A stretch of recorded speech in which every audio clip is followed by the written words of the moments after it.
네, 오늘부터 시작해서 사도와 선지자의 터 위에 세워진 교회라는 주제로 저희가 이제 교회의 중요한 가치를 나누는 한 3주간의 시간을 보내려고 합니다. 오늘의 주제는요, 하나님 나라의 사다리예요. 하나님 나라에 사다리가 있답니다. 네.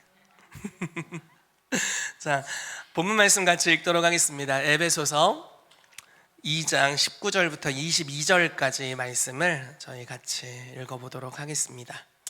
같이 읽겠습니다. 시작. 그러므로 이제부터 너희는 외인도 아니요 나그네도 아니요 오직 성도들과 동일한 시민이요 하나님의 권속이라. 너희는 사도들과 선지자들의 터 위에 세우심을 입은 자라. 그리스도 예수께서 친히 모퉁이 돌이 되셨느니라. 그의 안에서 건물마다 서로 연결하여 주 안에서 성전이 되어가고 너희도 성령 안에서 하나님이 거하실 처소가 되기 위하여 그리스도 예수 안에서 함께 지어져 가느니라. 아멘. 자, 성경은 우리가 사도와 선지자의 터 위에 세워져 있다라고 이야기합니다. 그러면서 이제 이 에베소서 2장의 본문 말씀은요, 전체를 보면은 우리가 어떻게 구원받았는지를 이야기하고요, 그리고 이방인이었던 우리들, 사실 우리들이죠, 유대인이 아니니까요. 이방인이었던 우리들이 어떻게 하나님의 권속, 즉 가족이 되었는지를 설명하는 장면이 나옵니다. 주님께서 유대인과 이방인을 그리스도 안에서 한 몸이 되게 하셨다. 그래서 한 세 사람을 만드셨다고 이야기하면서 이제 건물로서 비유하는데, 우리를 예수 그리스도를 모퉁이 돌, 이렇게 가장 중요한 돌로 삼으시고 그 돌에 연결되어 있는 사도와 선지자의 터 위에 우리를 세우셨다. 이렇게 아주 비유를 잘 들은 것 같아요. 이렇게 하셨다는 겁니다. 그래서 우리가 유대인의 교회든지 이방인의 교회든지 사도와 선지자의 터 위에 세워진 교회로서 우리가 지체와 지체가 서로 연결되는 놀라운 연결이 우리의 삶에서 일어나고 있다고 이야기를 하고 있습니다. 그래서 이런 말씀이 있죠. 건물마다 서로 연결하여 주 안에서 성전이 되어가고 너희도 성령 안에서 하나님이 거하실 처소가 되기 위하여 그리스도 예수 안에서 함께 지어져 간다라고 이야기하고 있습니다.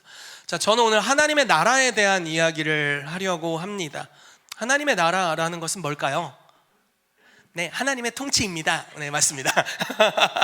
하나님의 나라는 하나님의 통치입니다. 하나님이 다스리시는 그 영역을 하나님의 나라라고 이야기를 하고 있습니다. 여러분, 대한민국이라는 나라가 어디까지냐 하면 독도는 우리 땅, 우리가 이렇게 이야기하고, 그러니까 우리나라의 주권이 미치는 공간을 이제 대한민국이라고 우리가 이야기를 합니다. 하나님의 나라 또한 그런 곳입니다. 하나님의 주권이 미치는 공간입니다. 그래서 하나님께 순복되어 있는 모든 곳이 하나님의 나라가 될 수 있습니다. 하나님의 나라는 교회보다 큽니다.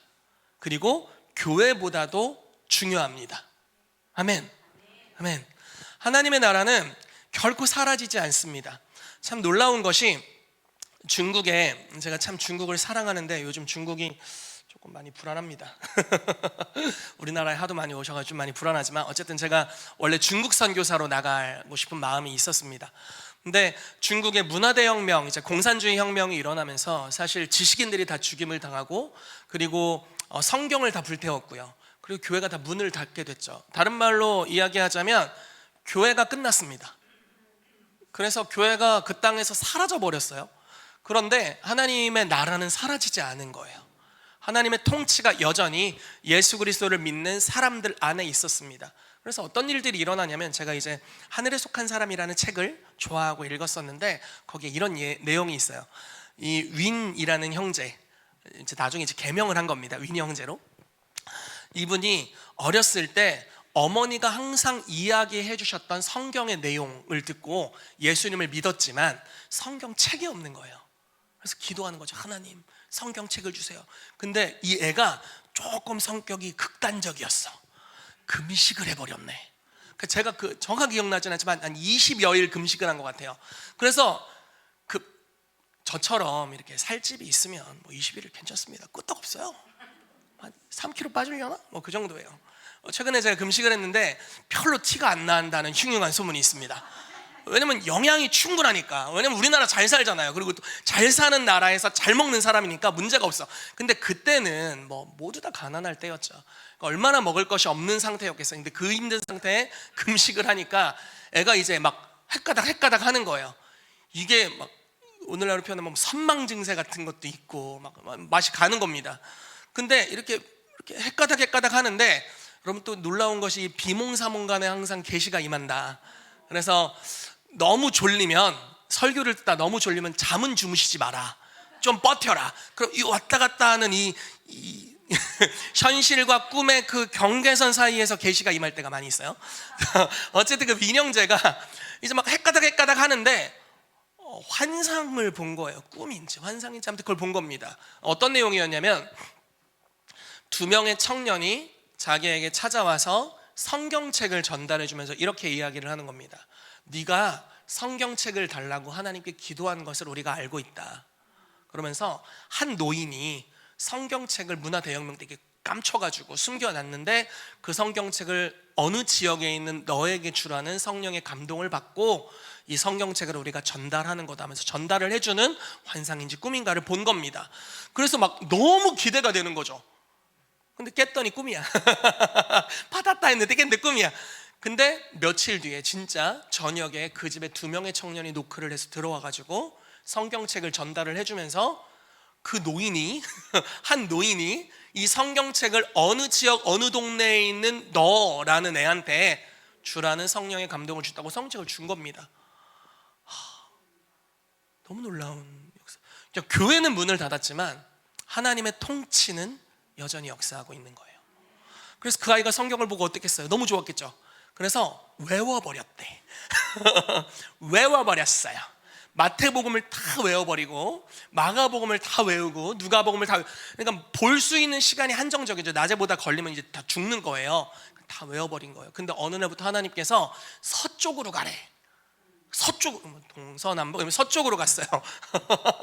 요즘 저희 아들이랑 게임하는 거 동서 이거 아세요? 이거 그거 가끔 하는데, 아무튼 서쪽으로라는 감동을 받아 서쪽으로 가다가 어느 동네에서 멈췄는데, 거기에서 그냥 복음을 전해야 되겠는데 뭐 훈련 받은 적이 없잖아요. 그래서 마태복음을 읽어줘야겠다 해서 마태복음을 읽어줬는데, 그러니까 외운 걸 읽어준 거죠.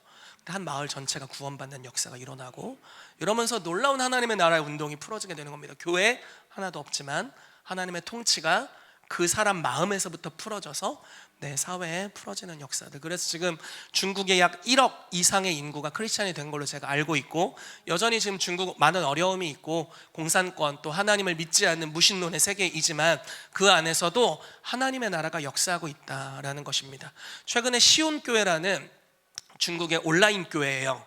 10,000명 이상의 성도들이 모이는 온라인 교회가 참 안타까운 것이 동시에 쫙 해서 전국에 흩어져 있는 지도자들 30명을 잡아들였어요.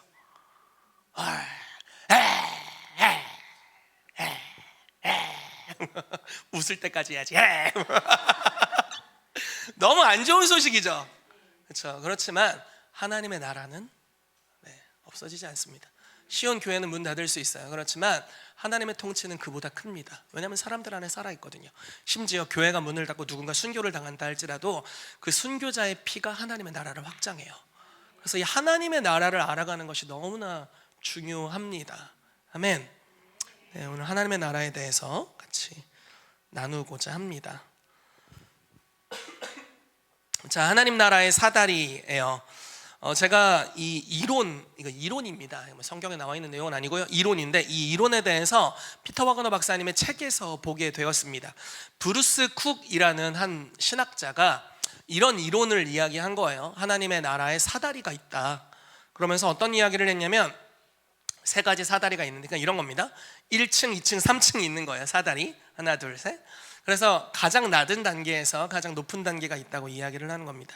자, 첫 번째는요, 개인의 유익을 위해서 하나님을 섬기는 가장 낮은 단계의 사다리입니다. 아마 대부분의 성도들이 여기 속한다라고 이제 그 책에서 이야기를 하고 있고, 우리 교회는 어떨까 모르겠지만 아무튼 그렇다 이렇게 이야기를 하고요. 그리고 두 번째 사다리가 교회의 유익을 위해 하나님을 섬기는 경우입니다. 그러니까 교회 성장을 위해서, 교회가 부흥케 되는 것을 위해서, 교회의 어떤 부분들이 채워지는 것을 위해서 하나님을 섬기는 것입니다. 대부분의 목회자들이 여기에 해당한다라고 이야기를 합니다. 두 가지 다 중요하고 하나님의 관심사이기는 하지만 그분의 궁극적인 관심사는 아닙니다. 네. 세 번째가 가장 중요하죠. 하나님 나라를 위해 하나님을 섬기는 사람들입니다. 여기는 굉장히 극소수의 사람들이 있다고 볼 수 있다는 거죠. 자, 여러분들은 어디일까요? 겉으로는 얘기하지 마세요. 누가 또 정죄하면 안 되니까 속으로만 이렇게 혼자 나는 1층인가 2층인가 여러분 어디세요? 1번 2번만 돌리기만 어디세요? 여기? 네, 다 3번이 되기를 바래요. 그렇죠? 아멘 아멘 아멘 아멘 아멘 3번이 되길 바랍니다. 안타깝게도 1번이었다가 3번이 되고 2번이 되고 이런 경우들이 많이 있습니다. 개인의 유익을 위해 하나님을 섬긴다는 것은 교회에서 성도들이 받을 복을 강조하고, 그리고 성도들이 교회에 오는 이유가 나의 삶에 어떤 어려움이 있고 그것들이 해결되기 위해 하나님을 찾는 것입니다. 이것은 나쁜 것이 아닙니다. 그냥 낮은 단계일 뿐이에요. 여러분, 아이가 배가 고파서 엄마한테 밥을 차려달라는 것이 옳은 겁니까? 그른 겁니까? 옳은 거죠. 그냥 그 아이가 아이일 뿐인 거예요. 괜찮은 겁니다. 그렇지만 하나님은 이것을 위해 우리를 부르지는 않으셨다라는 거예요. 저희가 지난주 주일인지 아무튼 날짜 개념이 여기 별로 없는데 최근에 저희가 이제 영적인 성장에 대해서 다루는 시간을 가졌습니다. 영적인 아이, 청년, 영적인 부모에 대해서 다루는 시간을 가졌죠. 영적인 아이들의 특징은 하나님을 구속자로 알고 하나님을 아버지로 아는 것이 영적인 아이의 특징입니다. 굉장히 자기중심적인 거예요. 하나님은 사실 나의 구원자 이상이십니다. 온 땅을 다스리시는 분이시죠. 그런데 하나님을 나에 관해서는 내 아빠, 나의 보호자, 그리고 나의 죄를 사하시는 분, 나와 함께 하시는 분, 나를 위로하시고 나와 언제나 동행해 주시는 하나님으로 아는 것, 거기서부터 우리의 신앙이 출발한다라고 성경이 이야기하고 있어요. 그 단계에 머무는 것입니다. 여러분, 예수 그리스도를 믿음으로 말미암아 여러분들의 삶에 많은 은혜가 있습니까? 아멘. 그렇다면 이 과정을 잘 거치고 있는 것입니다. 그래서 굉장히 좋은 거예요. 우리가 여기서부터 시작할 수가 있습니다. 그런데 이제 여기서 좀 더 성장하게 되면 좀 더 교회의 유익을 위해서 가게 됩니다. 예를 들어서 최근에 저희가 스타리아 헌금을 했잖아요. 스타리아를 이제 다음 세대 아이들이 이제 차 타고 돌아다니기 위해서 저희가 차량을 위한 헌금을 했습니다. 이제 그런 것들, 많은 헌금들을 하셨죠. 여러 성도님들이. 그러니까 내 주머니에 있으면 내가 쓸 수 있는 많은 것이 있지만 나의 유익이 아니라 교회의 유익을 위해서 심는 행동들을 하는 것입니다. 무슨 말인지 이해가 되시죠? 이런 것들 너무 멋진 것이죠. 개인적인 것을 넘어서는 더욱 멋진 일들을 하는 것입니다. 이번 주 유스코스트 모임에서 최근에 우리 교회 세 가족을 갓 통과하신 송성무 선교사님과 남미린의 선교사님이 최근에 이제 저희 교회 오셔서 이제 세 가족 하셨죠. 지금 유스코스트에서 아이들을 가르치고 계세요. 어떤 내용을 가르치시냐면 이분들이 타지키스탄 선교사님 출신이거든요. 정말 모슬렘에서 어려운 지역, 그러니까 저희가 김구명 권사님과 함께 저희 교회에서 한 4번에 걸쳐서 키르기즈스탄을 갔는데 거기 진짜 가난한 나라예요. 그 중앙아시아에서 좀 부유한 나라가 카자흐스탄인데 거기 사람들이 말하기를 키르기즈스탄 사람 약간 가난해, 약간 이런 나라이고요. 키르기즈스탄 사람들이 타지키스탄 가난해, 그런 나라입니다. 거기가 타지키스탄이에요. 거기서 10년 정도 선교 사역을 하셨던 분들이세요. 아이들에게 선교지에 대한 또 선교 보고를 해주시고 또 선교에 대한 도전을 주는 일들을 2주간에 걸쳐서 해주신다라고 알고 있습니다. 여기서 설교 들으면 좋죠. 그런데 또 저기가 섬기시잖아. 왜 하는 거야? 왜? 근데 아이들의 유익을 위해서 또 교회의 유익을 위해서 그런 일들을 하고 계신 거죠. 너무 멋진 일들입니다. 항상 교회 사역자들 교회 유익을 위해서 일을 합니다. 그리고 많은 성도님들이 교회 유익을 위해서 일합니다. 제가 오늘 주방에 들어갔더니 박수현 집사님이 칼을 들고 인사를 하시더라고. 좀 무서웠어. 목사님 안녕하세요 하는데 좀 무섭더라고. 왜 칼을 들고 계시는가? 교회를 위해서 일하는 겁니다. 이해되시죠? 무슨 말인지. 그러니까 이런 것들이 교회의 유익을 위해서 일하는 것들이죠. 오늘 무슨 요리인지 모르겠는데 칼 들고 갑자기 인사를 막 빛나더라고, 칼에서. 그런 것들이 교회의 유익을 위해서 일하는 것들이에요. 그리고 교회의 성장을 위해서 일하고 여러 가지 일들을 우리가 감당을 하죠. 이게 이제 교회의 유익을 위해서 일하는 것이고, 개인의 삶의 회복을 위해서 일하는 것보다 훨씬 더 가치 있는 일입니다. 그러나 우리의 궁극적인 목적지는 아닙니다. 우리가 가야 될 영역은 하나님의 나라를 위해 일하는 사람이 되어야 돼요. 이걸 다른 말로 표현하자면 하나님께서는 시대마다 그분이 이루길 원하시는 일들이 있습니다. 좀 이렇게 표현을 해볼게요. 마태복음 28장 18절에서 20절 말씀을 보면 모든 민족을 제자로 삼으라 이렇게 말씀하시죠. 이것이 하나님의 사도적 비전입니다. 모든 크리스찬들을 보내시는 목적이에요. 만약에 구원만이 예수님이 우리를 이 땅에 두신 목적이었다면 믿자마자 목을 베야 돼. 마음으로 믿어 의에 이르고 입으로 시에 예수님은 나의 구주 댕강. 천국에서 영원히 얼마나 좋아. 이 땅 고통스럽잖아요. 고통이 많잖아요. 제가 오늘 우리 김인고 권사님이랑 대화를 하면서 그런 내용을 나눴습니다. 이 나이대별로 경험하는 고난의 정도가 좀 다른 것 같아요. 이런 이야기를 나눴어요. 좀 그런 것 같아요. 저는 우리 아들이 너무 부럽습니다. 네, 고난이 별로 없는 것 같아. 근데 제 나이만 해도 약간의 고난이 있고 또 점점 더 어르신이 되어 갈수록 인생의 많은 고난의 흐름들을 경험하죠. 그게 이 땅에서의 삶이라고 볼 수가 있습니다. 정말 많은 일들이 일어나잖아요. 삶에 계속해서. 만약에 구원이 목적이었다면, 그러니까 구원받자마자 예수님을 시인하자마자 바로 데려가셔야 돼요. 예수님을 믿습니다. 심장이 주님 갑니다. 이렇게 가야 되는 거예요. 그런데 그렇게 하지 않으시죠. 이 땅에 남겨두세요. 그러니까 주님께서 우리를 주님께로 부르셨을 뿐만 아니라 이제 주님과 하나 된 그리스도의 몸된 지체들을 이 땅에 보내십니다. 보내시는 목적은 뜻이 하늘에서 이루어진 것 같이 땅에서도 이루어지게 하기 위해서, 하나님의 나라를 이 땅에 가져오기 위해서, 마태복음 28장 말씀을 따라 말하자면 모든 민족을 제자 삼기 위해서, 그렇죠? 그리고 사도행전 1장 8절을 빌려서 말하자면 증인이 되어서 땅끝까지 복음을 증거하게 하기 위해서입니다. 천하 만민에게 복음을 전파하게 하기 위해 우리를 이 땅에 불러주셨다라는 것입니다. 그래서 하나님께서 그 복음이 온 땅에 펴져나가는 것, 근데 그 복음이 단지 구원의 복음이 아니라 하나님 나라의 복음이에요. 하나님이 너희를 다스리신다라는 복음이라는 것이죠. 그 복음을 선포하고 그 복음을 실제로 이루는 일을 위해서 우리를 불러주셨다라는 것입니다. 제가 하나님을 직접 경험할 수 있다는 것을 알지 못하던 어느 시절에 한 목사님이 인도하는 수련회에 참여해서 거기서 성령님이라는 분이 계시다는 이야기를 들었습니다. 그건 제가 예전에 복음주의에 있을 때는 잘 듣지 못했던 이야기였어요. 성령님이 계시고 성삼위 하나님 중에 한 분이시고 한 위격을 가지신 성령님이시고, 그분은 단지 능력으로 표현될 분이 아니라 그분은 신격을 가지셔서 우리와 교제할 수 있는 분이다라는 메시지를 나눠주셨어요. 그리고 나서 우리를 위해 안수하시고 기도해 주실 때 제가 방언을 받고 아우를 턱이 떨리는 그런 신기한 현상과 함께 그때부터 제가 방언으로 기도하는 은혜가 있었습니다. 누가 우리 권사님께 물 좀 줘주시죠. 네, 그런 은혜를. 네, 권사님 여기 불방. 그런, 제가 옆에 있었으면 제 물을 드렸을 텐데.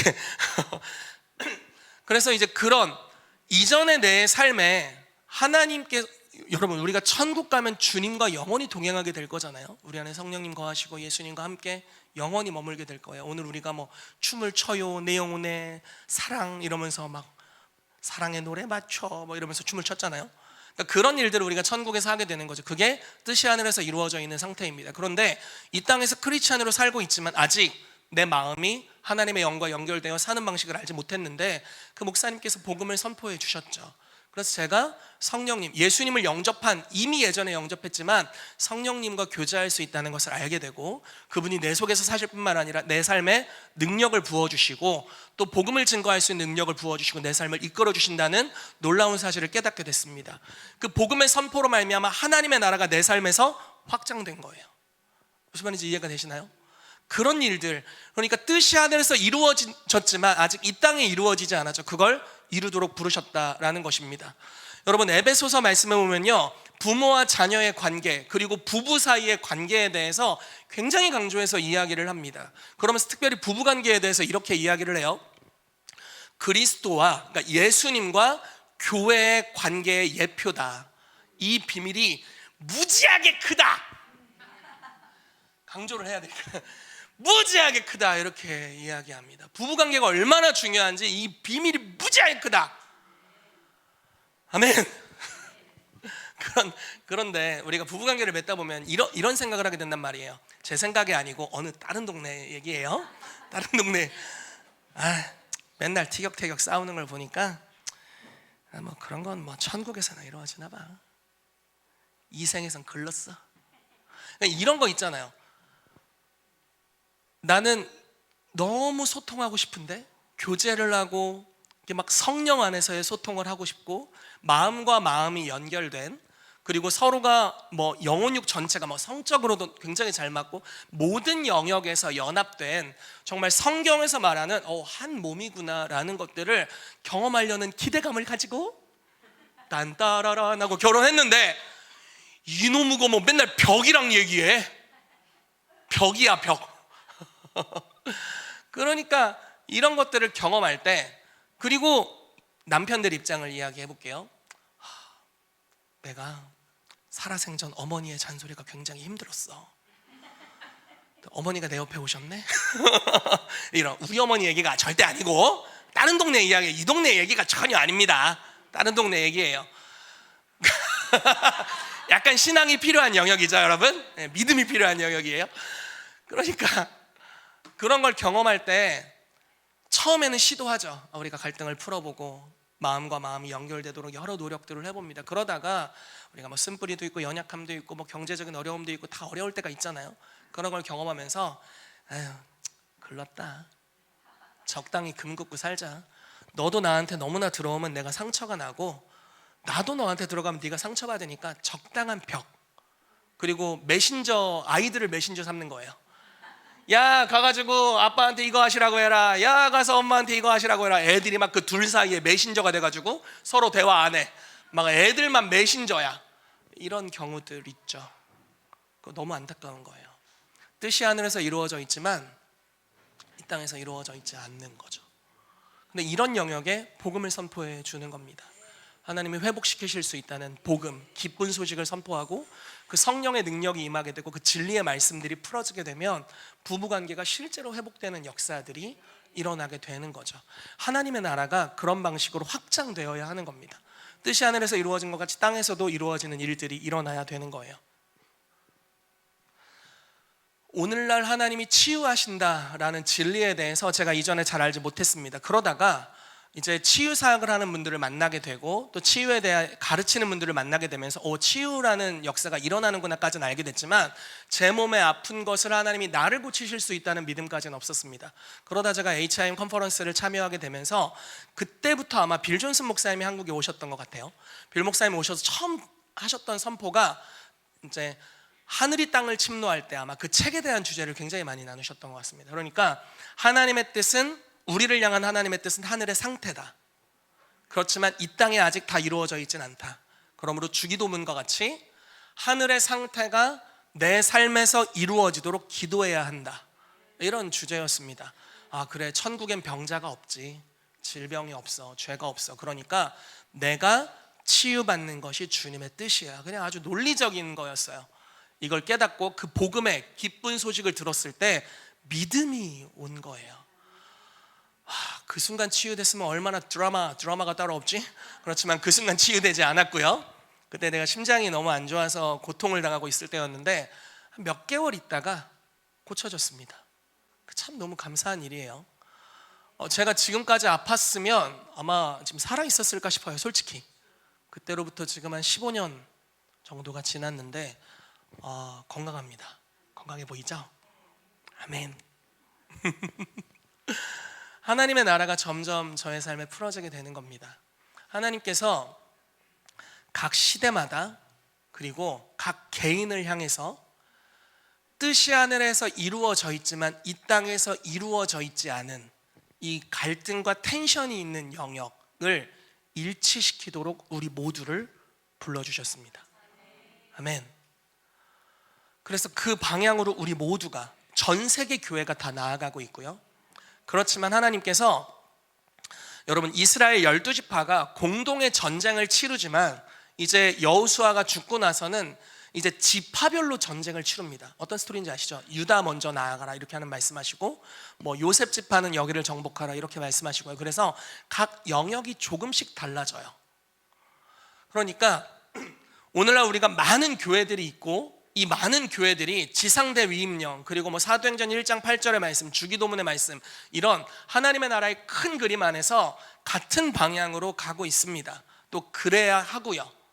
그런데 각 교회마다 독특하게, 그리고 나라마다 독특하게 하나님께서 특정한 시대에 특정한 일을 위해 불러주신다라는 겁니다. 예를 들어서 사도행전 13장에 주님이 바울을 통해 이렇게 말씀하세요. 내가 이새의 아들 다윗을 만나니 내 마음에 합하도다.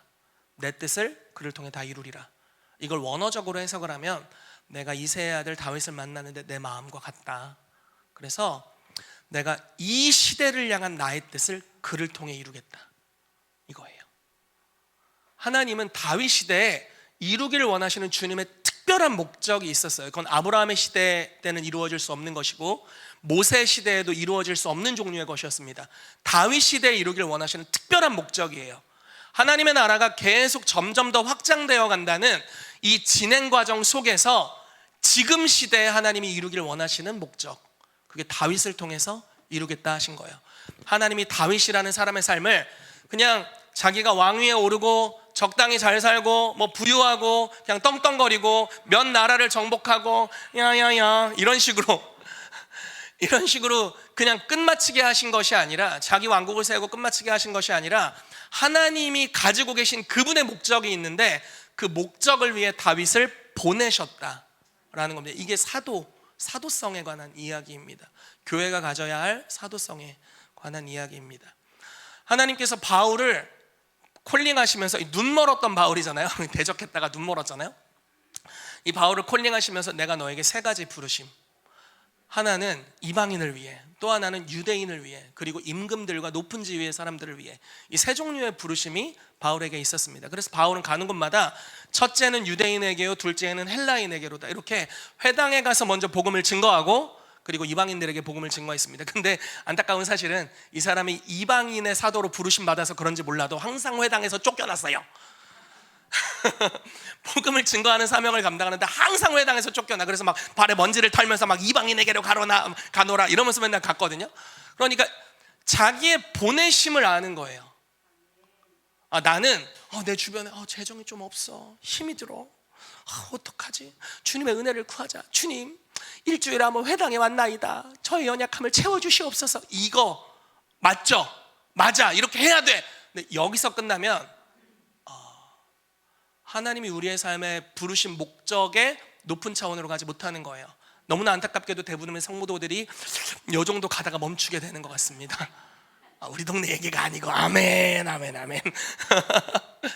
우리가 가야 될 곳은 하나님이 나를 무엇을 위해 이 땅에 부르셨는지를 알아야 돼요. 주님께서 바울을 이방인의 길로 이끄셨어요. 주님께서 12사도들은요 이방인의 길로 가지 마라 이러셨어요. 이스라엘의 잃어버린 양들에게로 가라 이러셨거든요. 그러니까 그들의 온 민족에게로 가야죠. 근데 어떤 이들은 유대인들에게, 어떤 이는 이방인에게, 또 바울을 주님이 참 놀랍게 어떻게 부르셨냐면 감옥에 가둬버리네.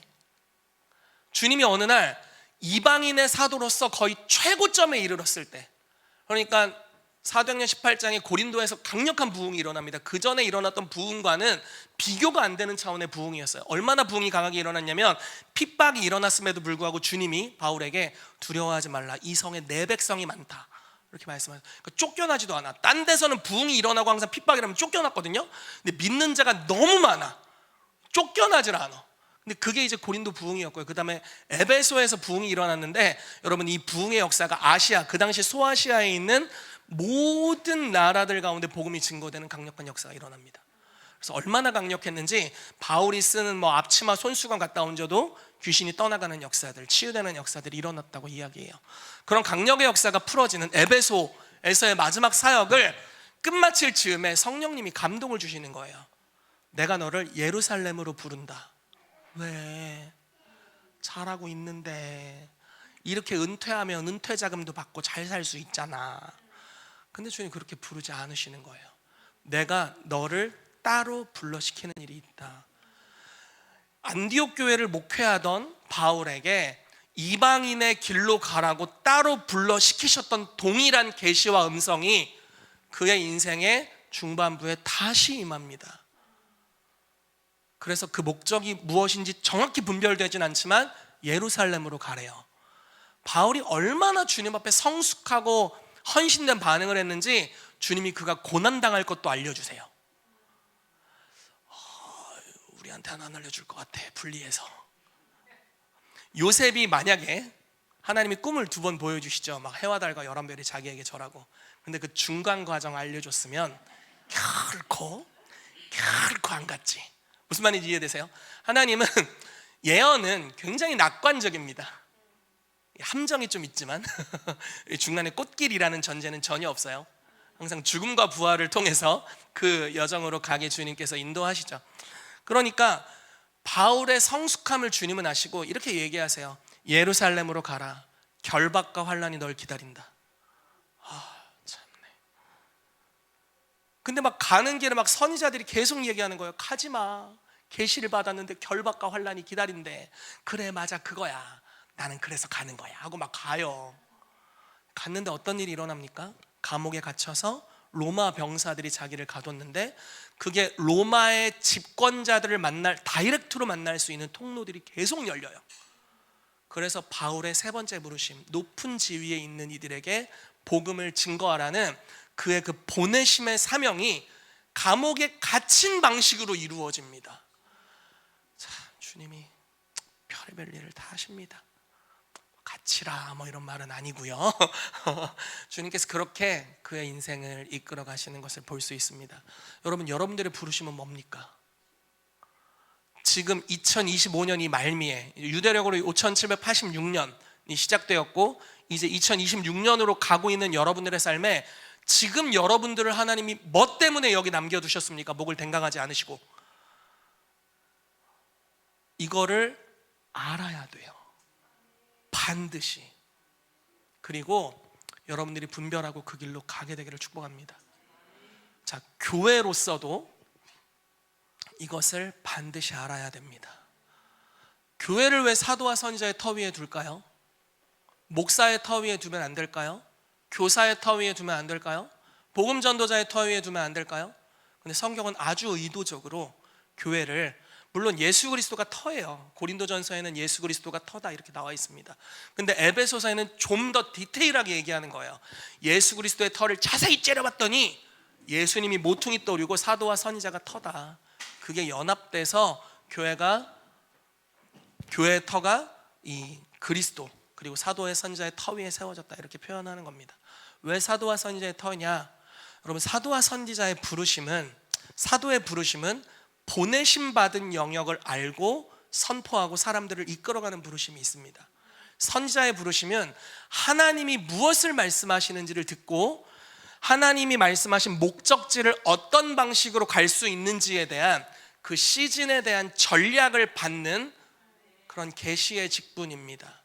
그래서 그 사도와 선지자의 터 위에 모든 성도들이 세워지게 되면 단지 우리가 하나님의 나라의 낮은 사다리, 그래서 개인의 축복, 내 삶 힘드니까 개인의 축복만을 위해 주님을 구하는 차원을 넘어서서 그냥 개교의 성장만을 위해 살아가는 걸 넘어서서 하나님께서 이 시대에 그리스도의 몸된 교회를 부르신 목적을 깨달아서 그 길로 공동체가 함께 나아갈 수 있도록 인도함을 받는다라는 겁니다. 그래서 교회가 사도와 선지자의 터 위에 세워져야 한다라는 거예요. 여러분, 그런 은혜가 있게 되기를 예수 이름으로 축복합니다. 아멘. 자, 이건 밖에 있는 사람들을 위해 전하는 말씀이에요. 낮은 단계에 머무는 이유가 뭘까? 죄송해요. 감사해요. 안 웃긴데 웃어줘서. 이바울 목사님 왜 웃어요? 네, 염려입니다. 낮은 단계에 머무는 이유는 대부분이 염려 때문이에요. 말씀을 좀 볼게요. 마태복음 6장 19절부터 34절까지 좀 긴 말씀입니다. 같이 읽겠습니다. 시작. 너희를 위하여 보물을 땅에 쌓아두라. 쌓아두지 마. 아이고야, 큰일 날 뻔했네. 여러분, 제가 다음 주에 이사를 해요. 그래서 요즘 잠을 많이 못 잤습니다. 네, 이해해 주세요. 와, 어떻게 이렇게 얘기할 수가. 여기 제가 다시 정정하면서 혼자 좀 요 19절 읽어볼게요. 너희를 위하여 보물을 땅에 쌓아두지 말라. 거기는 좀과 동록이 해하며 도둑이 구멍을 뚫고 도둑질하느니라. 다음 말씀부터 같이 읽겠습니다. 오직 너희를 위하여 보물을 하늘에 쌓아두라. 거기는 좀이나 동록이 해하지 못하며 도둑이 구멍을 뚫지도 못하고 도둑질도 못하느니라. 내 보물 있는 그곳에는 내 마음도 있느니라. 자, 여기 잠깐 멈추겠습니다. 자, 여러분들 보물 어디 있어요? 땅에 쌓아뒀습니까? 만약에 내 삶의 지금의 내 에너지, 내 시간, 나의 마음의 씀씀이, 이 모든 것이 이 땅에서 재정을 축적하고 그 재정의 축적을 통해서 이 땅에서 좀 여유로운 삶을 영위하고자 한다면 여기입니다. 그러면 그렇게 생각하면 자본주의 사회에 살고 있는 대부분의 시민들은 여기 속해 있겠고요. 그렇죠? 안타깝게도 바깥 동네라고 믿고 싶은데 어쨌든 대부분의 크리스찬도 이런 종류의 삶을 살 것입니다. 그런데 성경은 보물을 하늘에 쌓아두라라고 말하고 있습니다. 어떻게 하늘에 쌓아둡니까? 가난한 자들을 섬기는 것, 복음을 증거하는 것, 서로를 사랑하는 것, 아내를 내 몸같이 귀하게 여기는 것, 그렇죠? 남편을 존중하고 축복하는 것, 자녀들을 위해 기도하는 것. 그러니까 하나님의 말씀을 따라 살아가는 모든 종류의 것이 보물을 하늘에 쌓아두는 겁니다. 비밀이 있는데 하나님의 말씀을 따라 살아가는 그 삶의 원리가 몸에 배면 이 사람은 보물이 하늘에도 쌓이고 땅에도 쌓인다라는 놀라운 사실입니다. 이게 참 비밀이죠. 그러니까 성경이 이런 말씀을 하죠. 먼저 그의 나라와 그의 의를 구하라. 그리하면 이 모든 것을 너희에게 더하시리라 라고 말합니다. 그거는 예전에 우리가 이렇게 해석을 한 거예요. 목회자들은 내가 목회자로서 가정을 돌보지 않고 교회를 섬기면 하나님께서 내 자녀들을 책임지신다, 이렇게 믿었던 시절이 있습니다. 그래서 많은 목사님들이 너무나 안타깝게도 잘못된 진리였어요. 이거는 잘못된 해석과 적용이었습니다. 자녀를 버렸습니다. 사모님을 외롭게 뒀어요. 그리고 하나님의 나라를 위해서 자기 몸을 불살랐습니다. 그리고 다음 세대가 되니까 어떻게 됐죠? 대부분의 PK, MK들이 많은 상처를 받고, 물론 하나님의 회복의 은혜가 있어서 주님을 강하게 만나면 아버지가 갔던 길로 가게 되고요, 그렇지 않을 때 다 주님을 극단적으로 떠나게 됐습니다. 왜? 말씀을 따라 살지 않았기 때문에. 하나님의 나라와 의를 구한다는 걸 잘못 적용한 것입니다. 오히려 다르게 갔어야죠. 하나님의 말씀에는 자녀를 노엽게 하지 말고 주의 교훈과 훈계로 양육하라, 이렇게 말씀하고 있죠. 어디 성경에 주님을 섬기면 주님이 내 자녀를 가르친다, 어디 그런 말씀이 있을까? 없어요. 갑자기 생겼어. 이거야말로 직통계시야. 예언이 직통계시가 아니라 이런 게 직통계시예요. 직통계시. 성경에 안 써 있어. 그런데 그렇게 살았어요. 그렇게 해석했고, 올바른 것은 오히려 가정에서 목사인 남편 또는 아내가 아이를 잘 돌보는 것입니다. 네, 아내와 좋은 관계를 갖는 거예요. 성경이 이렇게 말하죠. 남편들아, 아내를 귀하게 여기라. 너희 기도가 막히지 않게 하려 함이다. 가정을 돌보지 않으면 제 얘기예요. 남편 목사님 기도가 막혀요. 이런 이야기입니다. 하지만 가정을 잘 돌보면, 좋은 관계 가운데 부부관계가 행복하면 기도가 뚫려 있다라는 거예요. 하나님께서 그런 하나님의 나라 이런 적용들, 하나님의 뜻이 풀어지는 영역으로 우리를 부르고 계십니다. 그런 방식으로 우리가 가게 되면 우리의 보물을 하늘에 쌓아두게 돼요. 우리가 이 땅에서 재정을 모아야죠. 저축해야죠. 재정을 많이 창출해야 됩니다. 부의 이동이 일어나야 돼요. 많은 부유한 이들이 이곳에 일어나게 되기를 정말 축복합니다. 우리 윤여자 목사님께서 재정에 대해 가르치시면서 정말 부유한 이들이 일어나도록 기도하고 중보하고 또 티칭을 풀어내고 계십니다. 얼마나 감사한지 몰라요. 그런 것들이 정말 일어나야 됩니다. 그리고 그걸 사용해서 하늘에 불을 쌓아놓는 위대한 하나님의 사람들이 일어나기를 축복합니다. 아멘. 어쨌든 목적지가 하늘의 보물을 쌓는 것이다 라는 겁니다. 그러면서 주님 말씀하시죠. 네 보물이 있는 그곳에는 네 마음도 있다. 마음이 어디 있습니까? 혹시 하늘의 통장 잔고가 영원히 된 것을 보고 염려하십니까? 여러분들의 마이너스 통장을 보고 염려하십니까? 마음이 어디 있는지가 이제 나오게 되는 겁니다. 자, 말씀을 계속 읽겠습니다. 시작. 눈은 몸의 등불이니 그러므로 내 눈이 성하면 온몸이 밝을 것이요 눈이 나쁘면 온몸이 어두울 것이니 그러므로 내게 있는 빛이 어두우면 그 어둠이 얼마나 더하겠느냐. 한 사람이 두 주인을 섬기지 못할 것이니 혹 이를 미워하고 저를 사랑하거나 혹 이를 중히 여기고 저를 경히 여김이라. 너희가 하나님과 재물을 겸하여 섬기지 못하느니라. 아멘. 자, 여기서 눈을 이야기하면서 눈이 밝으면 온몸이 밝고 눈이 어두우면 온몸이 어둡다. 그러면서 두 주인 이야기를 합니다. 이 두 주인이 하나님과 재물, 다른 말로 표현하면 하나님과 맘몬, 이 스피릿을 이야기하는 겁니다. 겸하여 섬길 수 없다. 너의 눈이 하나님께로 가 있어야 된다. 여러분, 이런 말을 제가 들었습니다. 돈은 좋은 하인이다. 그러나 나쁜 주인이다. 돈이 우리의 삶의 목적지이자 우리의 삶의 가장 많은 관심사이고 우리를 막 이렇게 다스리고 있으면 나쁜 주인이 됩니다. 우리를 가난하게 해요. 그러나 재정을 하나님의 말씀의 권위로 다스려갈 수 있다면, 돈의 유혹에 빠지지 않고 돈을 잘 다스릴 수 있다면, 자, 과소비나 과욕에 빠지지 않고 소비를 다스릴 수 있다면, 지출을 다스릴 수 있다면, 버는 것을 다스릴 수 있다면, 흘려보내는 것을 잘 다스릴 수 있으면 돈은 좋은 하인이 될 겁니다. 네, 그런 얘기를 하고 있죠. 자, 많은 사람들의 염려의 집합체가 여기 나옵니다. 25절 읽어볼게요. 시작. 그러므로 내가 너희에게 이르노니 목숨을 위하여 무엇을 먹을까 무엇을 마실까 몸을 위하여 무엇을 입을까 염려하지 말라. 목숨이 음식보다 중하지 아니하며 몸이 의복보다 중하지 아니하냐. 공중의 새를 보라. 심지도 않고 거두지도 않고 창고에 모아들이지도 아니하되 너희 하늘 아버지께서 기르시나니 너희는 이것들보다 귀하지 아니하냐. 아멘. 계속 나오고 있습니다. 자, 뭐 먹을까? 오늘 뭐 먹을까? 뭐 이런 얘기 많이 하잖아요. 커피 뭐 마실래요? 뭐 이런 얘기 많이 하잖아요. 네, 몸을 위하여 무엇을 입을까? 어느 집에 살까? 어느 차를 살까? 어떤 삶의 환경을 누릴까? 이런 것들 많이 이야기하죠.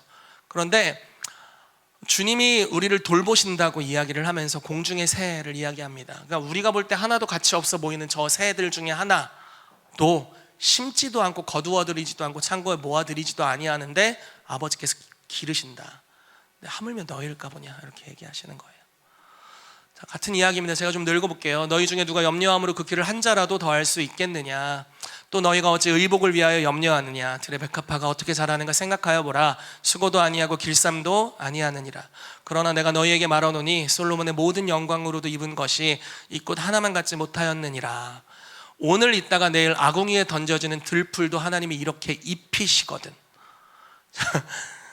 요한이가 요즘 수수께끼 책을 읽습니다. 그러면서 이렇게 얘기해요. 생일과 장례식이 같은 것은? 뭘까요? 하루살이. 오늘 태어나서 내일 아궁이에 던져지는 들풀입니다. 하나님이 창조하셨죠? 그냥 하루살이, 이틀살이네 얘는. 이 이틀살이도 주님이 입히신대요. 우리는 이 땅에서 주님이 우리 안 입히시면 천국에서 영원히 내 얼굴을 볼 낯이 있으실까? 표현이 좀 죄송스럽지만, 그러니까 하나님은 우리를 영원히 함께하는 존재로 창조하셨죠. 들풀은 모르겠어요. 천국에서 제가 그 태워졌던 들풀을 만날지는 모르겠습니다. 그렇지만 우리는 죽음이 끝이 아닙니다. 하나님 우리를 영원히 함께하는 신부로 창조하셨어요. 그리스도의 신부, 그리고 하나님의 아들, 딸, 하나님의 자녀가 되는 권세를 주셨습니다. 이틀 사는 들풀도 하루살이도 하나님이 입히세요. 아멘. 우리는 뭐 내가 일 안 해도 주님이 입힌다 이런 종류의 이야기를 하는 것이 아닙니다. 그건 그냥 게으른 거죠. 하나님은 우리를 책임지시고 입히시고 먹이시고 이것을 아세요. 내가 그게 필요해. 나 얼마나 많이 먹는데. 그걸 주님이 알아요. 그리고 먹이기를 원한다 이렇게 얘기하는 거예요. 그러니까 남한테 하는 얘기입니다. 믿음이 작은 자들아, 염려하여 이르기를 무엇을 먹을까 마실까 입을까 하지 마라. 다 이방인들이 구하는 것이다. 근데 우리의 염려가 다 여기서 오고, 만약에 이것을 무엇을 먹을까 입을까 마실까 나 어떻게 이 땅에서 그래도 좀 살아갈까? 이것을 위해서 우리가 살아가고 있다면, 이걸 해결하기 위해 주님을 만나는 단계에 있다면 낮은 단계에 있다라는 겁니다. 그러면 너무 염려가 많아서 교회에서 어떤 비전을 선포하든 하나님의 어떤 레마의 말씀을 들려주시든 하나님의 영광을 위해 살 수가 없어요. 왜냐면 지금 내 삶이 너무 바쁜데 무슨 하나님의 영광을 위해 살아? 그래도 조금 양심이 있으면 이런 고백을 합니다. 주님, 돈 조금만 벌고 주의 영광을 위해 살아가겠습니다. 조금만 해결되면. 이미 늦었어요. 그런 날은 오지 않아요. 막 저주한 것 같네. 이건 관점의 문제입니다. 주님 오히려 이렇게 말씀하세요. 먼저 그의 나라와 그의 의를 구하라. 그리하면 이 모든 것을 너희에게 더하시리라 말씀하세요. 하나님의 나라를 구한다는 것은 하나님의 통치가 임하도록, 두 가지 측면으로 이야기를 해볼게요. 하나님의 나라를 구한다는 것은 내 삶에 하나님의 통치로부터 벗어나 있는 수만 가지의 것들 가운데 하나님의 말씀을 직접 적용하고 그 말씀에 순종하는 것입니다. 여러분, 이 순종에는 놀라운 은혜가 있습니다. 신약 구약 다 언약이잖아요. 약속을 지켜 행하면 하나님의 선물이 반드시 있습니다. 시편 1편 말씀에 너희가 주의 말씀을 주야로 묵상하면 시냇가에 심은 나무가 철을 따라 열매를 맺으며 그 잎사귀가 마르지 아니함 같으니 그가 하는 모든 일이 다 형통하리로다 말씀하고 있어요. 이 형통함에 무엇을 마실까 입을까 먹을까 다 포함됩니다. 그렇죠? 여호수아 1장 말씀에 모세의 율법책에 기록한 것을 다 지켜 행하고 주야로 묵상하라 이렇게 말씀하고 있습니다. 그러면 어디로 가든지 형통하리라 말씀하고 있어요. 자, 시대, 환경, 장소와 상관없이 말씀을 내 삶에 적용하는 모든 것에 다 열매 맺게 될 겁니다. 형통함이 거기 약속되어 있어요. 다른 말로 표현하자면 하나님의 통치, 그분이 옳게 여기시는 것, 그분의 의를 내 삶에, 내 관계에 적용하면 여기서부터 형통함이 풀어집니다. 그러면 여기서부터 하나님의 나라가 확장되어 가는 거예요. 여러분, 그걸 하시게 되기를 예수 이름으로 축복합니다. 근데 거기서 머물지 마시고 그냥 내 삶에 관한 것이 해결되지 않으면 물론 거기까지 갈 수도 없지만 여기서만 머물지 마시고 하나님이 이 시대에 이루기를 원하시는 일들 가운데 내가 정광훈 장로님의 아들 정희택을 만나니 내 마음에 아파도다. 이 시대를 향한 나의 뜻을 내가 이루리라. 이런 음성을 들어야 하는 겁니다. 내가 이덕세 목사님의 아들 이바오를 만나니 내 마음에 아파도다. 내 뜻을 다 이루리라. 아버님의 성함을 알고 있습니다. 그럼 이런 것들이 필요한 겁니다. 내가 이은정의 아들 정요한을 만나니 내 마음에 아파도다. 제 아들입니다. 내 뜻을 다 이루리라. 이런 역사가 일어나야 되는 거예요. 그냥 요한아 네 먹을 거 마실 거 입을 거 평생 잘 챙겨주길 바래 이런 정도가 아니라 하나님이 시대에 이루기를 원하시는 주의 뜻에 우리가 들어가게 되기를 예수 이름으로 축복합니다. 아멘, 아멘, 아멘. 너무 진지하고 막 덥네요. 여러분, 교회가 사도와 선지자의 터 위에 세워져야 합니다. 혹시 선풍기를 살짝 틀어주실 수 있을까요? 여러분들도 좀 더우세요? 네. 몇몇은 덥고 몇몇은 그렇지 않고. 네.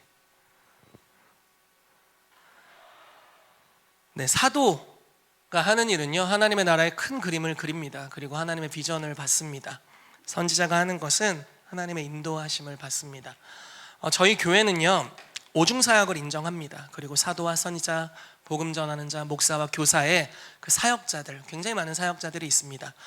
저의 교회에서의 직책은 담임 목사이지만 교회에서 어떤 목자로서 성도를 돌보는 일 물론 합니다. 그러나 저의 가장 중요한 교회에서의 일은 사도로서의 일입니다.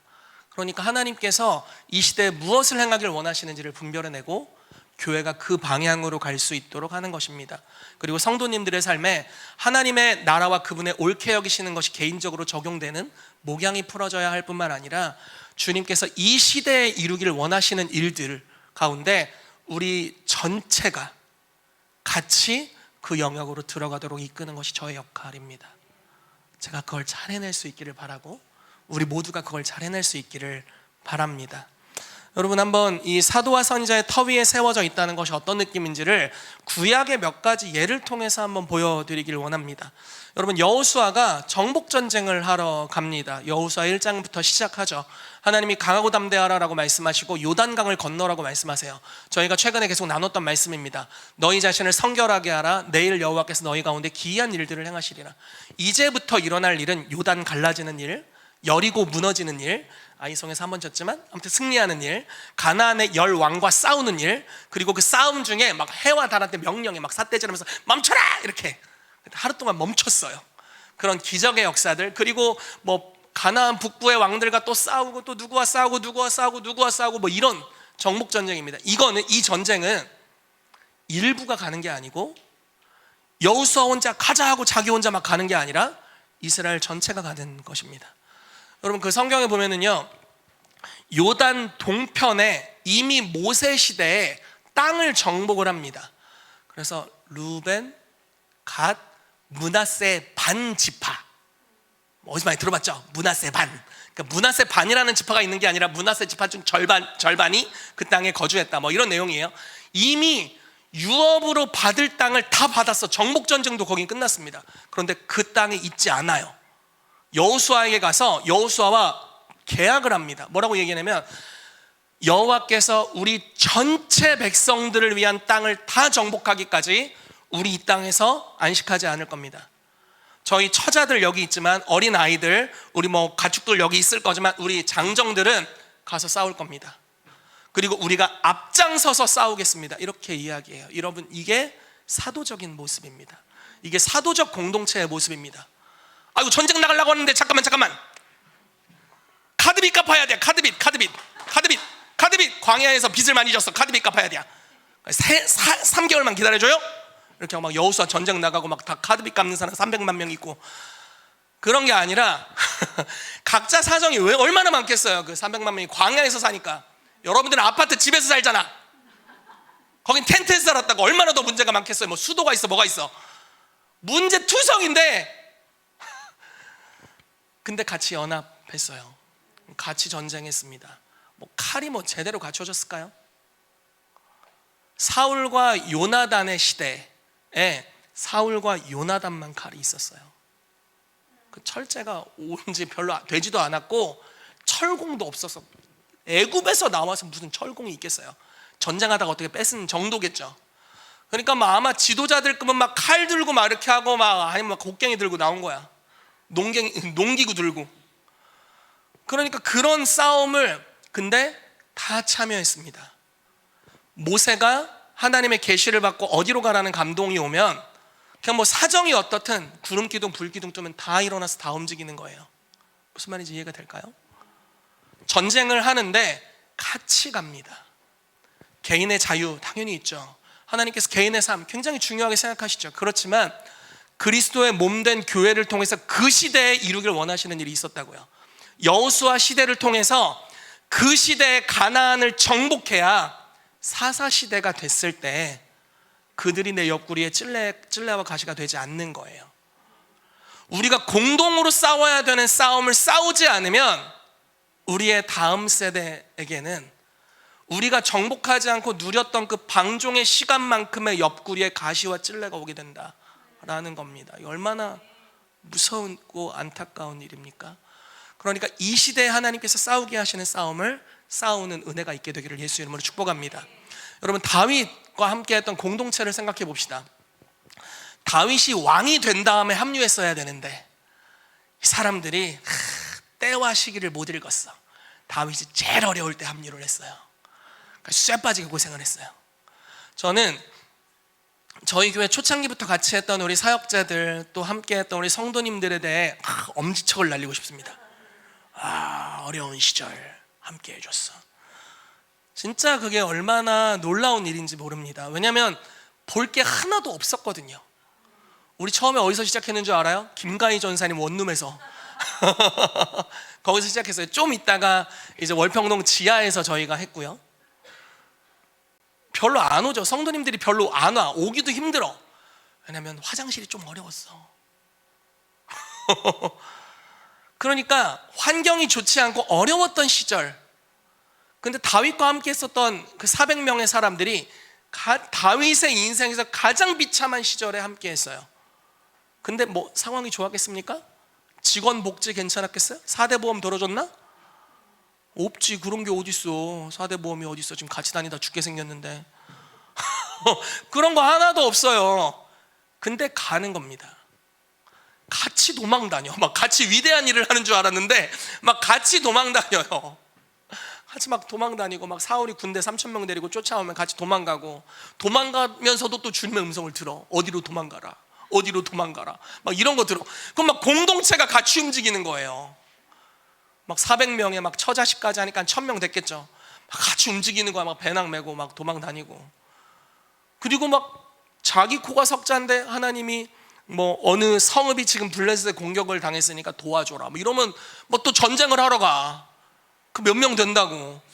이스라엘의 정규군은 다윗을 잡으러 다니고, 다윗은 이스라엘 정규군이 할 일을 하고 있어요. 뭐야 이게. 나라가 개판 꼬였어 지금.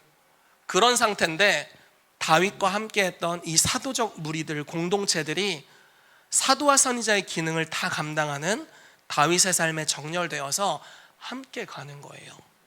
너무 웃기죠.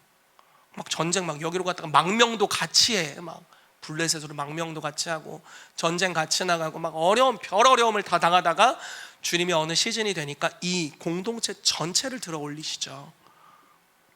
그리고 이스라엘 왕권을 이들을 통해 강화시키시고, 귀신 들린 왕이 다스리던 시대를 종식시키고, 여호와를 경외하는 자들의 무리들, 오랜 시간 마음을 함께하면서 성령님과 동역한 그 공동체 전체가 다스리는 나라로 바꿔주십니다. 그래서 그 시대에 다윗의 장막이 세워지고, 정복전쟁을 통해 하나님이 언약하신 모든 땅을 다 정복하잖아요. 그럼 하늘의 언약이 이루어지는 겁니다. 그러니까 그 다음 세대인 솔로몬의 세대가 어땠어요? 엄청난 평화가 있었잖아요. 심지어 성경에 이런 표현이 있습니다. 그 시대에 번역을 하면 이런 내용이에요. 악이 없었더라. 이 악이 인격을 상징하거든요. 그러니까 물론 솔로몬이 범죄하기 전이겠지만, 솔로몬의 시대에 하나님이 그 땅에 평강을 주셔서 악한 유가 역사할 수가 없었대요. 우리나라 지금 납치범 너무 많아. 이상한 거 너무 많아. 근데 다윗 시대가 사도적으로 선지자적으로 연합해서 하나님의 흐름을 같이 싸우는 겁니다. 어느 날 요압이 제가 지금 너무 힘들어요, 오늘은 못 가겠슈 하고 막 빠지고, 막 아사엘이 다리 뼈슈 하고 못 가고, 막 이런 게 아니라 다 같이 가는 거예요. 그랬더니 어떤 일이 일어납니까? 그 시대 하나님께서 이 사도적인 공동체를 전체를 다 컨버전스로 인도하세요. 하나님이 부르심의 높은 고지로 모두를 이끌어 주십니다. 여러분, 그런 은혜가 우리 교회에 있게 되기를 축복해요. 저는 사실 이러한 것이 굉장히 싫었습니다. 왜냐하면 저희 이전 세대 사역자들, 이제 제가 한창 청년이 되어서 열심히 하나님의 나라를 뜀박질하면서 뛰어다니던 시절에 그분들이 이렇게 말씀하시는 거예요. 하나님의 나라를 위해 헌신해라. 그래서 나 다 바쳤지. 내 목숨 바쳤지. 순교하기로 결단하고 살았어요. 금식을 밥 먹듯이 하고, 그러니까 내가 할 수 있는 모든 능력을 다 동원해서 주님을 섬긴다고 믿고 섬겼는데, 그게 사실 저분의 야망을 위한 거였네, 이런 거를 깨닫는 경우들이 있게 되는 겁니다. 기운 빠지죠. 무슨 말인지 이해되세요? 너무 기운 빠지지. 그래서 돌아봤더니, 물론 저는 이제 사역을 하는 사람이니까 괜찮지만 20대 전체를 갈아 넣었는데, 잘못된 계시를 쫓았고, 잘못된 리더십이었고, 너무 많은 어려움을 겪는 겁니다. 공감이 많이 되죠, 여러분아. 우리가 그러다 보니까 하나님의 나라를 위해 삶을 들여서 공동체로 헌신하자는 이야기가 굉장히 걸림이 됩니다. 특히 저희 교회 공동체 같은 경우는 그런 공동체에서 어려움을 겪던 분들이 많이 또 오셨습니다. 저와 동료들이 좀 오셨어요. 같은 출신들, 같은 고생을 한 출신들이 오셨습니다. 그러다 보니 우리는 당연히 풀어줘야 될 문화, 이거 존중하고, 개인의 선택과 결정, 자발적인 것들, 이런 거 존중합니다. 근데 어떤 경향이 조금씩 생기냐면, 내가 그리스도 안에서 사랑받는 자로서 누릴 수 있는 최대한의 거의 방종에 치닫는 경계가 어딜까? 그리스도인은 술 취하지 말라고 했지만 마시지 않아야 된다는 구절은 없네. 뭐 이런 거 정말 이해되세요? 내가 누릴 수 있는 자유의 경계는 어딜까? 그 끝까지 가봐야지. 그래도 사랑하시지. 뭐 이런 거. 주일 성수라는 구절이 성경에 없네. 그러면 일주일에 2번만 나와야지. 그래도 사랑하시네. 사랑. 이렇게 찬양 부르고 막 내가 움직이는 하나님의 성전이야. 킹스 주빌리 교회 가지 않아도 주님이 나와 함께 하시지. 가능해요. 가능합니다. 그렇지만 그게 하나님의 나라와 하나님의 의를 이루지 못하죠. 무슨 말인지 이해되시죠? 해봤지 막 경계선의 끝을 달리는 거예요. 그래도 막 성경을 어렸을 때 많이 읽어놨잖아. 이걸 벗어나고 싶진 않아요. 하나님께 그 저주받는 인생으로 가고 싶진 않아. 그러나 그 누릴 수 있는 자유의 끝이 어딘가 거기까지 막 가보는 거야 막. 별거 없더라고. 별거 없어요. 오히려 하나님이 나에게 주신 자유를 사랑하기 위해 다시 종된 삶으로 내려놓는 것이 참된 가치인 것을 발견해 가죠. 그렇죠? 서로의 종이 되고 서로에게 피차 복종하고 하나님의 말씀에 복종하고. 근데 이제 이게 자발적인 종이 되어 가는 겁니다. 구약 시대에 영원한 종이 되기 위해서 귀뚫었던 것 같이 우리가 하나님 앞에 귀뚫고 방종의 끝에 치달아가지고 막 이 땅에서 어떻게든, 차라리 불신자가 됐으면 훨씬 자유로울 텐데 그 영역에서는 아무튼 그 자유의 끝에 살다가 막 천국에서 간신히 막 불타다가 구원받은 모습으로 가느니, 경외함으로 누릴 수 있는 것들, 주님 여전히 사랑하십니다. 주님은 우리를 사랑하지 않으실 수가 없는 분이세요.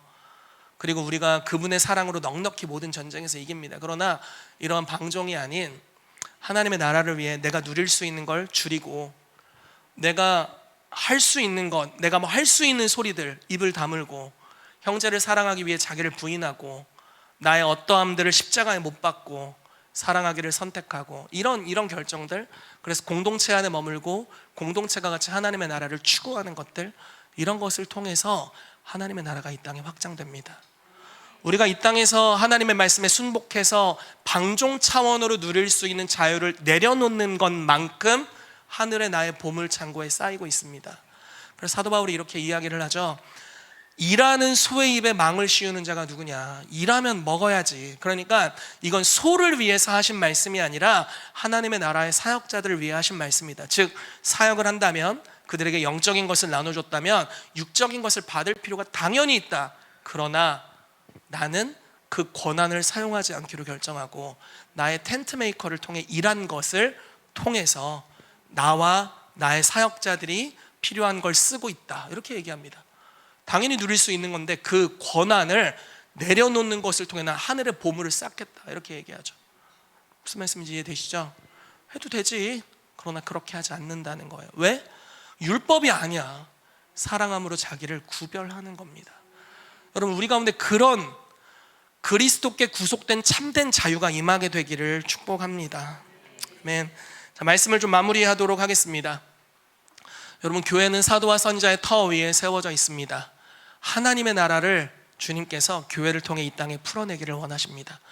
하나님의 나라에 사다리가 있는데 낮은 차원에 머물게 되는 이유는 염려 때문입니다. 이 땅에 보물을 두길 원하기 때문이죠.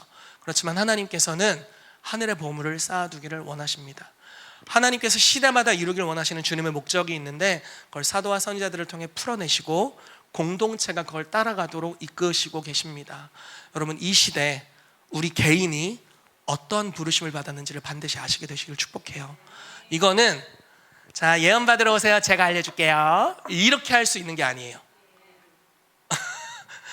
물론 예언을 통해서 말씀하실 수 있죠. 그러나 그걸로 내 영이 으아 이거다 이렇게 몰라요. 이건 내가 가야 돼요. 내가 기도해야 되고 내가 무릎 꿇어야 되고, 이게 하나님이 나를 소명해 주신 부르심일 뿐만 아니라 내 목숨 걸어 이룰 나의 사명이구나, 이렇게까지 가야 합니다. 그래야 염려를 극복하고 이걸 위해 삶을 내던질 수 있어요. 그런 은혜가 있게 되기를 예수 이름으로 축복하고, 또 이 시즌 교회가 어디로 나아가야 될지를 알고 또 그 길로 같이 반응하는 은혜가 있게 되기를 축복합니다. 같이 기도하겠습니다.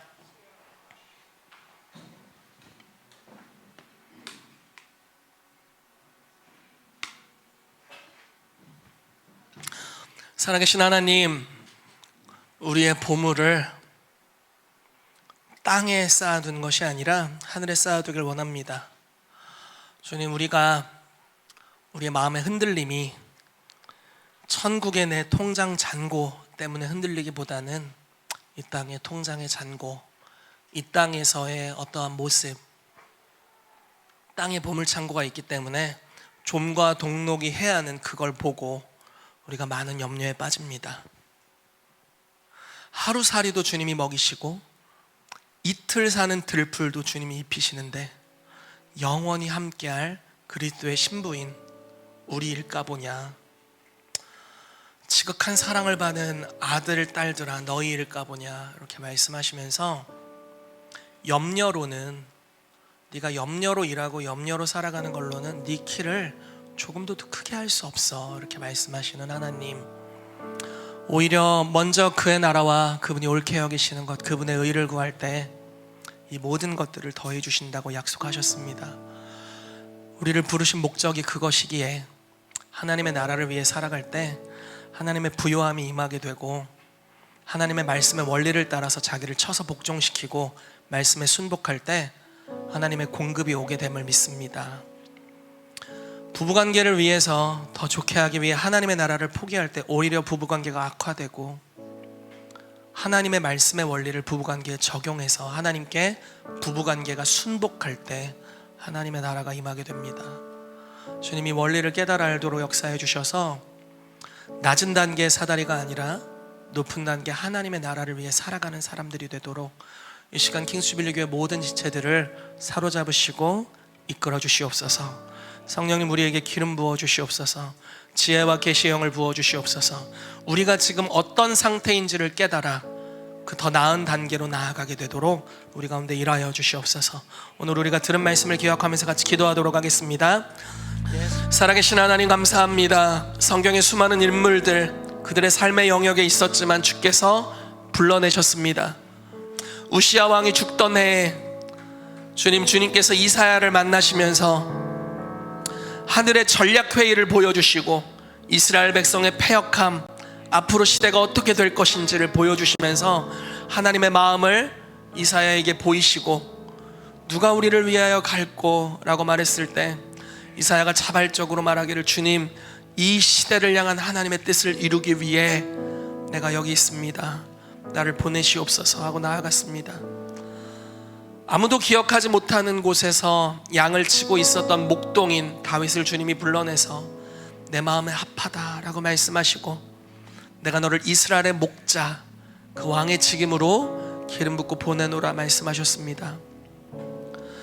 왕궁에서 술 맡은 관원장으로 모든 높은 지위를 가지고 모든 삶의 필요가 다 채워진 느헤미야의 삶에 주님 찾아오셨고 감동을 주셔서 왕에게 이야기하고 그 고생길이었던 예루살렘 성벽을 건축하는 일로 주께서 보내셨습니다. 애굽의 왕자에서 이스라엘을 건져내는 목자로 주님이 모세를 부르셨고, 예수님의 12사도를 그들의 생업에서 불러내서 나를 따르라, 그리고 너희는 가라 라고 말씀하셨습니다. 오늘 주님, 우리가 염려를 위해 일하고 있다면, 우리가 삶에 우리의 필요를 위해서만 일하고 있다면 오늘 우리의 삶에 부르심을 알게 해주시고 이 시대에 하나님이 이루길 원하시는 목적이 무엇인지 알게 하여 주십시오. 그래서 이제 그것을 위해 나아가는 삶이 되도록 주께서 역사하여 주시옵소서. 주님, 킹스주빌리 교회 사도와 선지자의 터 위에 세워져 가기를 원합니다. 개인이 싸워야 할 전쟁이 있고 교회가 함께 싸워야 할 전쟁이 있는데 이 시즌 우리를 당신의 목적을 위해 이끌어 주시옵소서. 그래서 교회 모든 성도들이 하나님의 컨버전스로 나아가서 하나님께서 우리를 부르신 높은 차원의 부르심을 이루는 삶을 살도록 이끌어 주시옵소서. 주님을 찬양합니다. 감사를 드리며 예수 그리스도의 이름으로 기도합니다.